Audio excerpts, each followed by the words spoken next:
Hey guys, we're back. So I got a quick word for y'all. This is something that the Lord put on my heart, and I'm going to see if I can get it done in the next 35 minutes. So the Lord gave me this word a while back. Job versus a job. Okay? So we all know the story of Job, do we not? This is a man that was blameless in the sight of God. He loved his family. He loved everything about his family. He wanted to do right by the people. He wanted to do right by his family. He was sacrificing and doing all of these things for his family. He was literally a blameless man before God's eyes.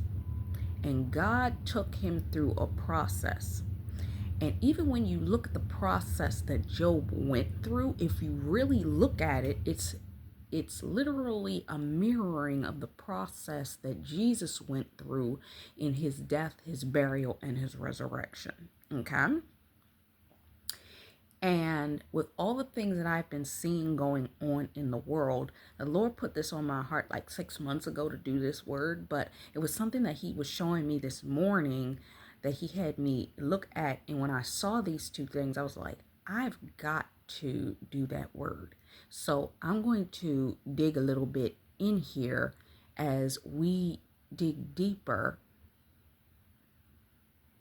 in alignment for understanding that will bring about balance, okay? For the differentiation between Job and a job. Now, what do we know about a job? Every time we hear people talk about a job, it talks about being just over broke. Now, do you understand why people call a job just over broke?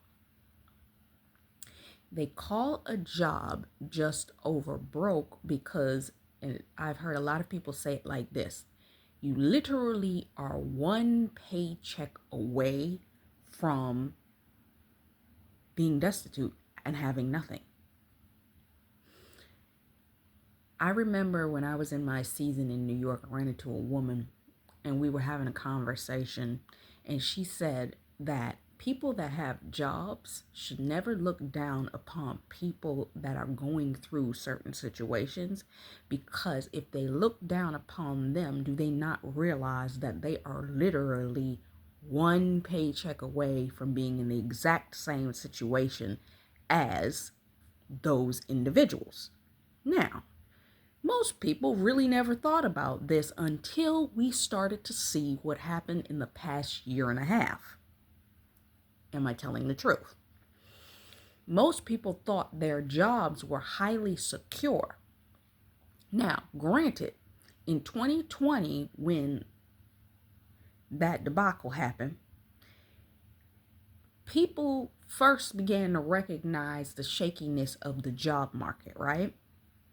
So with that being said, there was these nuances in that there was a potential that jobs were insecure back then, but most people were able to maintain because they had stipends. The jobs didn't want to get rid of the employees at that particular point in time because of the fact of the matter that the employees could work from home, right? So they were accommodating them the capability to work from home during that period of time.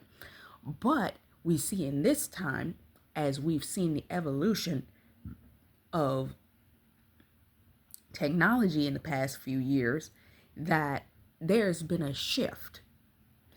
And the Lord showed me, and I'll be honest with you, the Lord showed me, like, I can't say whether it was 10 years ago or longer. I was starting to see in the spirit that there were some things that were going to happen in the coming years, that it was essential for people to begin to build business and to operate outside of the job market, because it wasn't going to be sustainable. Okay?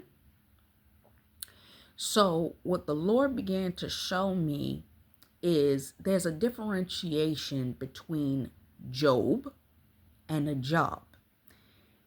A lot of people, when it comes down to building and developing and supporting your lifestyle, most people like to have a job because it's secure to their mental capacity. Mostly because they were taught in previous generations that they were supposed to have a job. Your mama's mama taught you you're supposed to go out, you're supposed to go to school, you're supposed to go to school, get a job, and live a sustainable lifestyle, right? But as time went on, our parents' generation, they had went out, they got the jobs. And this is when we started to see the differentiation. Some of them went off, got the degrees, came out of the degrees, and still couldn't get the job. Then it's the element of the fact of the matter that some people were priced out, sectioned out, so on and so forth in relation to being able to get those jobs. But there's a level of alignment, integrity, balance, right, that you're supposed to operate in order to bring about the development necessary. You have to have a level of tenacity even to be in a job and to do it correctly, right? So with that being said, there needs to be a level of refinement, which takes you to the Job season. You have to have the character necessary in order to operate. Now, one might say, well, I don't need to have character to operate in a job. Raise your hand, Christians. I'm talking to my Christian folks up in here that have literally, since you started walking with God, come to the recognition you got to have good character to work a job, because there are people that will test you in that job market that literally will be physical tests, and some people didn't even want to be in those jobs. You know how many people that have left jobs and went into ministry that I sat there and I listened to, and they all said the same thing. I wanted to leave that job because I was not satisfied there. I didn't like the people. I didn't like the this. I didn't like the that. I didn't like the that. But most people make the sacrifice of staying in the job, coming back to Job and the sacrifices, to stay in a place that they feel most comfortable in because they got a consistent paycheck, because the opposite feels unfamiliar. But when God has the desire to shift you, he has to bring you into a refinement process that he starts to pull the things that you feel most comfortable with within that season out from under you. Coming back to the job must be pulled out from under you. And with that comes the accoutrements that came with the job.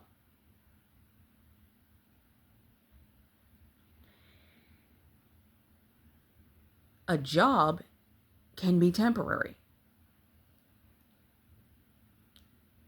Now, God initiates and allows a production of character with wisdom and endurance of authority.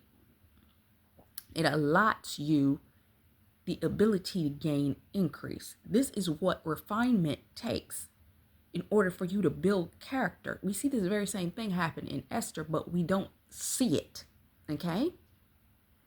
Because we don't really see what Esther went through and what she was seeing, witnessing, and experiencing in her preparation process. We saw what happened with Job.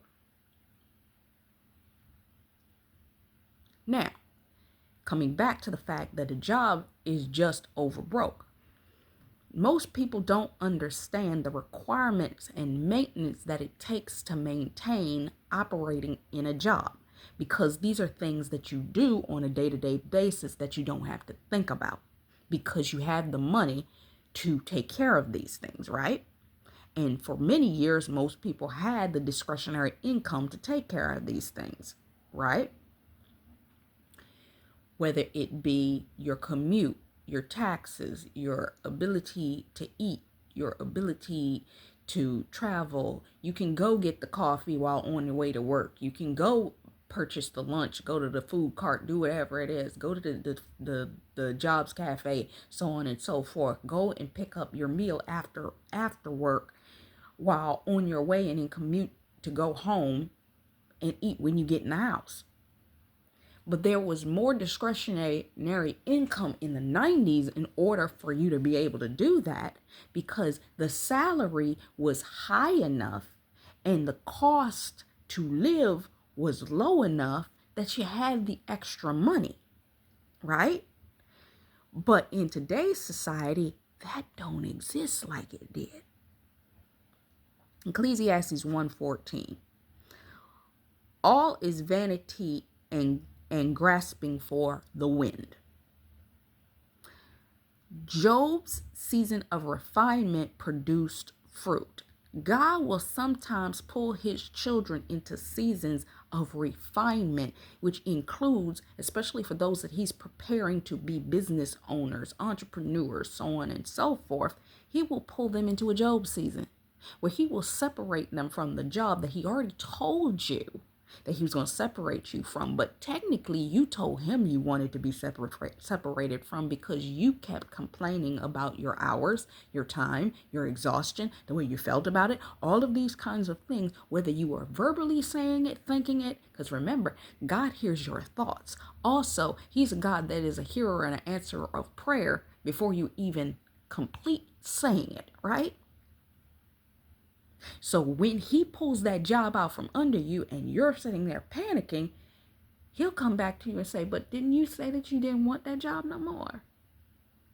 But then you start panicking because you don't have the continual income that meant comfortability and remaining in a sustainable outcome, right?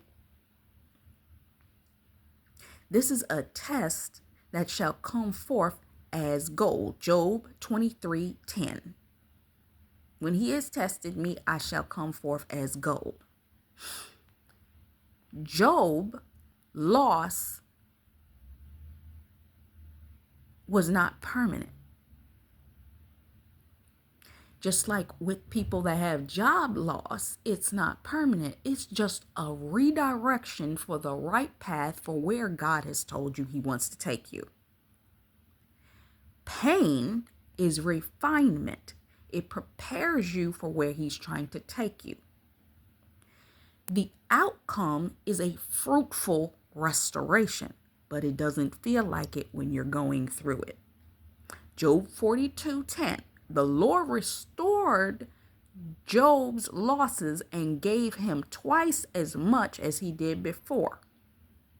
This is when you had to go through the refinement in order to build up your character, in order to prepare you to be able to handle the opposite side of that, where he could give you the ability to maintain on that opposite side.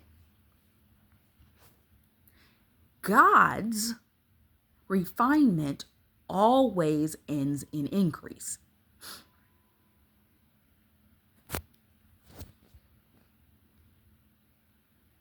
Now, when you think of the world's job, it is like having flowers without fruit. Flowers are very temporal. They don't last long. You can prune them, you can pluck them. At the utmost, you might be able to get them to last between a week and 3 weeks.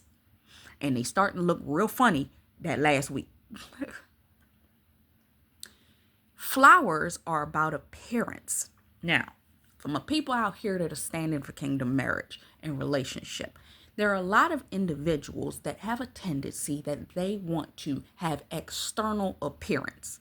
I appreciate y'all who stuck with me with my external appearance, not always looking presentable. I'm not one that's about external appearance. Can I look? What's the word I'm looking for, Lord? Because appearanceable is not a word. I can have good appearance when the time comes for it, for me to be in the presence of the right people in the right time in the right place. But I'm about that refinement season that I will prepare in the background. But those that have jobs operate with that salary wanting that title. Some people from the kingdom marriage folks, some people, y'all just want the title of a wife and the benefit of the promotion of standing in the position of a wife. But you don't want the work that actually comes with it after the wedding ceremony. This is why I say marriage is the greatest exam you will ever take. And if you don't pay attention, you pay for where your attention is attached to. Amen? There are hidden costs that take from you. Now, coming back to what I was saying about a job, taxes. Now, remember, Jesus and the fact that there was a tax collector, that the man had to go get the money out of the fish's mouth in order to pay the tax collector. And the man was complaining, why do I have to go pay this tax? What did Jesus tell him? Give to Caesar what belongs to Caesar. Okay? Wardrobe. When you work a job, depending on what type of job it is that you work, you have to look a specific way when coming into that job.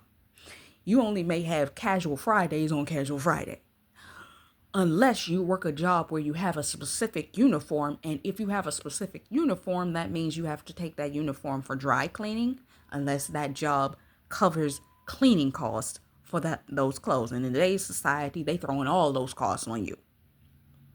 Now, coming back to the fact, food.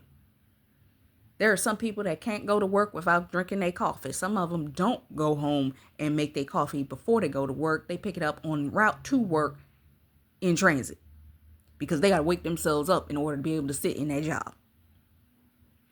Next, time bleeding. Some jobs are literally bleeding your time away because you end up caught in remedial tasks like emails, phone calls, and the mental load of doing tasks that are sustaining for the job but can be replaced at any given time. I was looking at a video recently where the person was talking about the fact of the matter that a lot of these remedial assistant tasks, especially for those that have lost their jobs recently, those remedial assistant tasks of checking email and all of these kinds of things, they're shifting those things to AI because they don't want to have people in those positions. How many times, raise your hand, that you call someplace and now you don't even get a person no more. You get an AI voice that's supposed to sound like a person and you realize it's not a person because it glitches every time you go to respond because it has to recalibrate the answer in order to respond to what you just said. Huh? Okay. So there's a level of cost in that unpaid labor and the stress as well as credentials for the promotion. Some people, remember there was a season and a time that a lot of jobs, they were not hiring people unless you had a certain level of degree. Number one, they wouldn't hire you unless you had a certain level of experience. Ask me how I know. And then they wouldn't hire you unless you had a certain level of degree within your education, associates, bachelors, so on and so forth. This is why you ended up with a whole bunch of people that had bachelor's degrees and could not get a job after because they had no experience. It's like, how can you get a job and get experience at the same time when they won't give you the job so that you can get experience doing said job? What I miss? Okay. Now, come back to Haggai 1:6. You learn wages only to put them in a bag full of holes. So many people were literally, as you're seeing all of these high market layoffs, they literally were putting money into a job, getting up, going to work, doing this day after day. I don't know how many times I worked a temp job some time ago. And when I was working a temp job, I remember I worked that job for 3 weeks and I got caught up in the traffic, the transit that's coming back from work. Everybody on that train after work looked like zombies. I lie to you not. If I could have taken a camera and just recorded during that season of time, everybody looked like a zombie at 5 o'clock, 6 o'clock in transit on the way back home because they just was not there. It looks good for you to have the job. Flowers look good, but nothing multiplies from that flower. It's going to be dead in a couple weeks. Just like these jobs, we are now seeing that were expendable, that at any given time, they could say that that job, that title, and that position was no longer necessary. And look, tons of hundreds of layoffs, thousands of layoffs, millions of layoffs. And they talking about, I just saw a title the other day that literally was talking about the fact that there are going to be 2 million more layoffs in 2026. Genesis 1:28. Be fruitful and multiply, subdue, having dominion. This is why God, if you notice, anybody that has truly walked with God, when he takes you out the job market, he literally wants to prepare you in stewardship in order to be able to be prepared to build your own, which means you have to walk through a refinement process. This is having the control to be able to understand the duties of what it takes in order to build your own job, the ability to steward the season of refinement in order to prepare you to be able to stand in that season of creating a career for yourself, and then having the ability to structure it out in an appropriate framework that brings forth a multiplication system that you will continue to be able to not only make money, but to increase revenue year by year by understanding what it is that God desires for you to do and understanding your end goal and what it takes to mentally calculate that backwards, right? You cannot have dominion over what you do not own. This is why even on these social media platforms, you have to be careful. There are certain things going on behind closed doors that most people aren't aware of unless you have your ear to the ground to know what's going on these social media platforms. You have to be in the right position in order to be able to maintain position in this time and in this season. And creators, depending on what position you're in, you might want to also be preparing to be shifted too. Okay? That's all I got to say. Understand, if you don't own the platform, there's subject for change. Okay? Biblical evidence that directs people towards increase. God will always show his people how to get around these changes. And if you are spiritually tapped into the Lord, he will show you the weapon that is forming and what you need to do, number one, to speak over the situation that you're in, and what you need to do in order to show you the direction that you need to shift into in order to step into the manifestation in which God has for you. Genesis 13:2. Abraham was very rich in livestock, silver, and gold. What does that look like today? I'm going to be honest with you. The Lord showed me this. Livestock actually is your audience. When you build a business, a brand, or develop something, the audience, the community, and the people that are around you that you have cultivated. Most people don't cultivate their audience to be in right alignment with who it is that they are. So it's just people come in and go out, come in and go out. Secondarily, silver, right? That is maybe a lower thing that allots you the ability to gauge, to test, trial, so on and so forth, to gain wisdom as to what it is during your season of refinement, to be able to align yourself with what it is God's trying to show you. And then gold. Goal is your understanding of where God is taking you once you've gained the wisdom that once through the livestock, which is the community and the audience. And I'm not saying that to be like y'all is slaves or nothing. Please don't take it like that.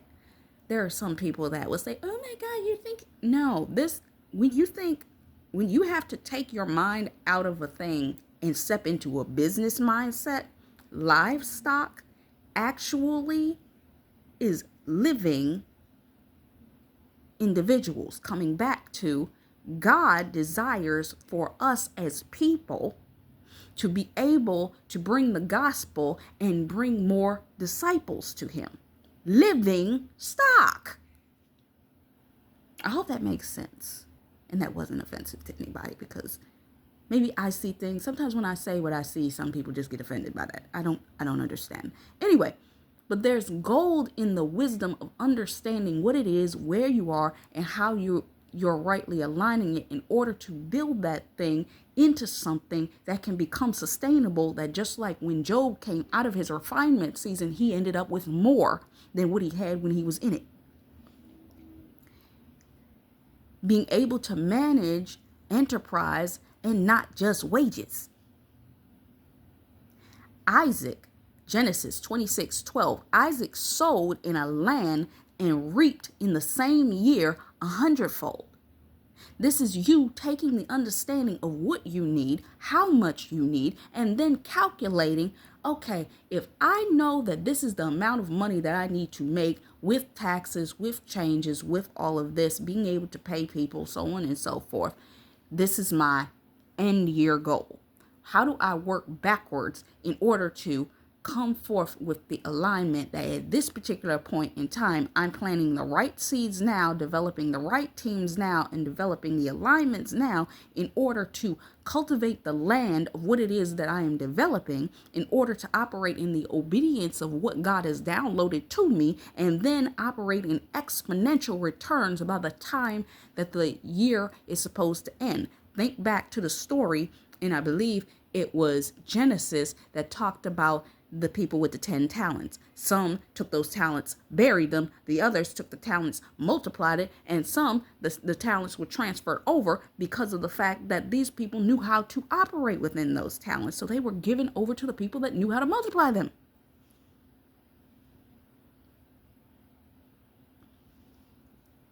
Proverbs 31 woman buys land. This means she has wisdom to know what land she's supposed to operate in, whether it's a good land, and land can also be considered the industry that you are called to. What's your zone of genius? Where is it that you already have talent in? That's your land. You know how to plant in that land because you naturally know how to operate in it. Understanding how to sell merchandise in that environment, in that land, in order to bring about income that is renewable. This is why you go through your refinement season, in order to prep you to be able to operate within that place and space. Okay? So,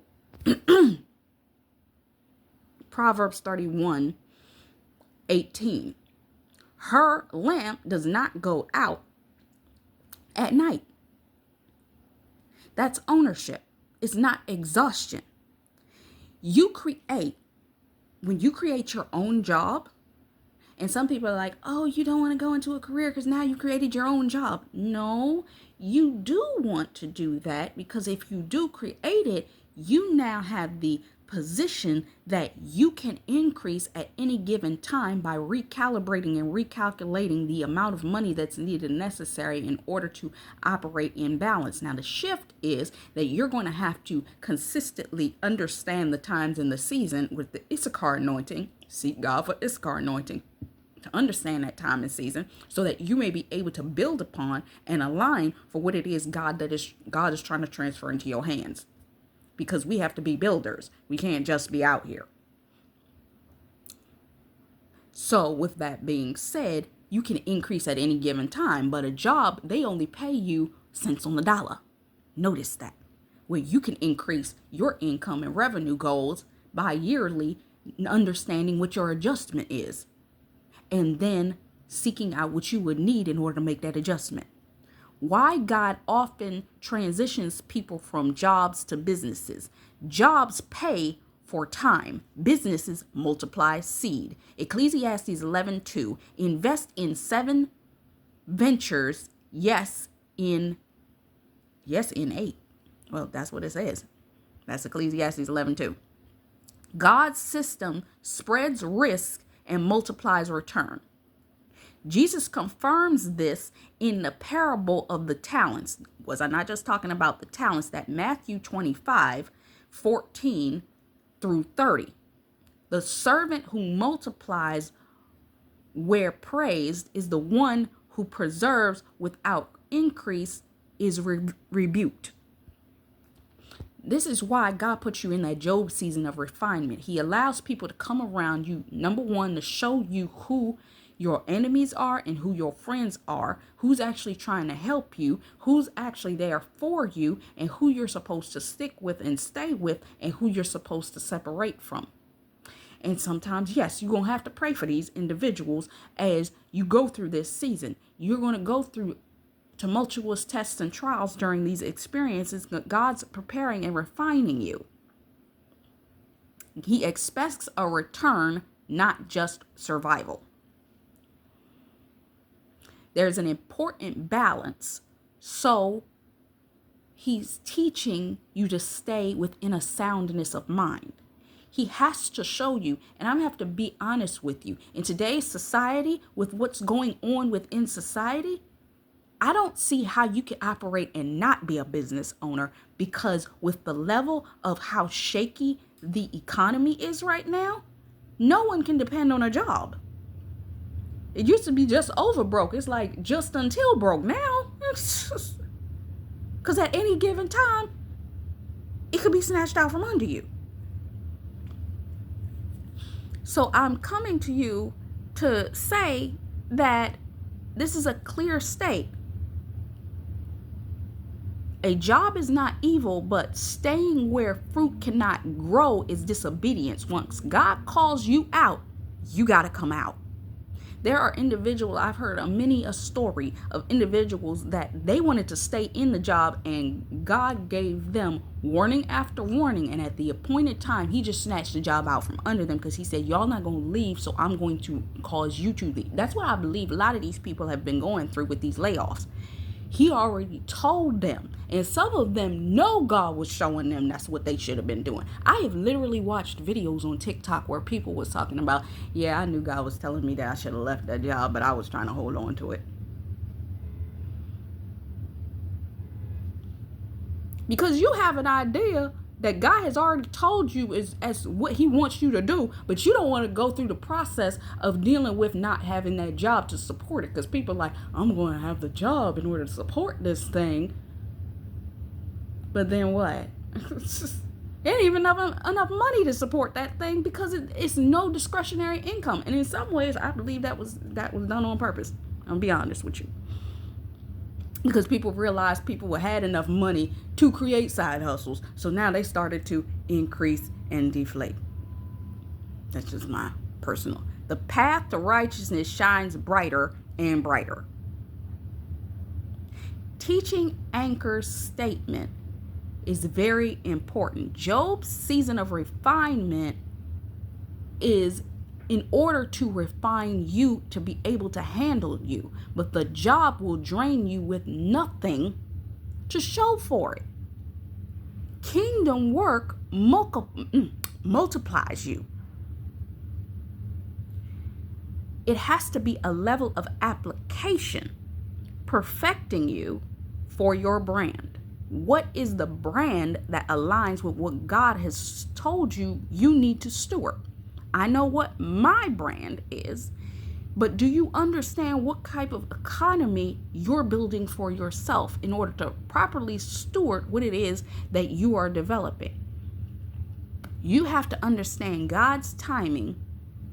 To just quit your job is reckless, but to understand God's timing is aligned. God will show you. I was listening to something somebody did in a word recently, where they were literally talking about the fact that God was teaching them that he knew he wanted them out of the job, and he gave them a time frame, which allotted them the ability to start putting their money into different diversified money places in order to save up money, in order to operate in discernment, so that they had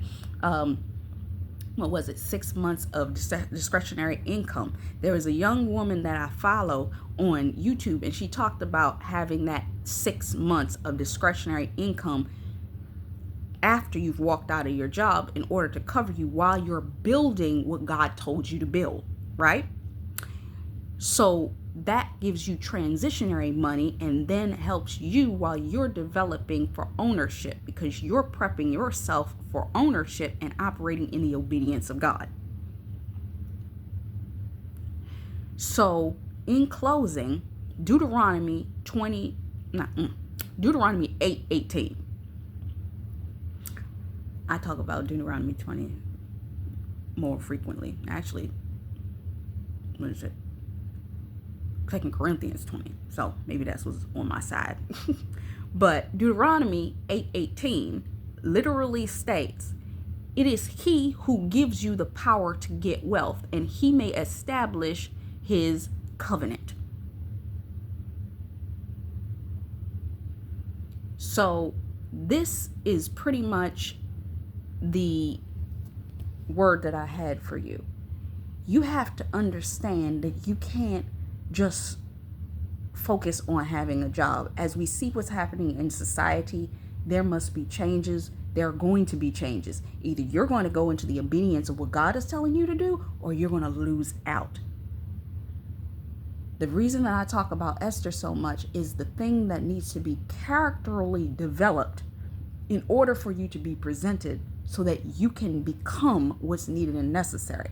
Some people just want the husband, but you have to develop yourself in order to become the wife that this man is going to want to marry. And that comes with also developing the character to build yourself your own career. Because why? Proverbs 31. Everybody talks about being a Proverbs 31 woman, but she considered fields and bought them. She was out there with the merchant ships. She was up early in the morning developing and building businesses.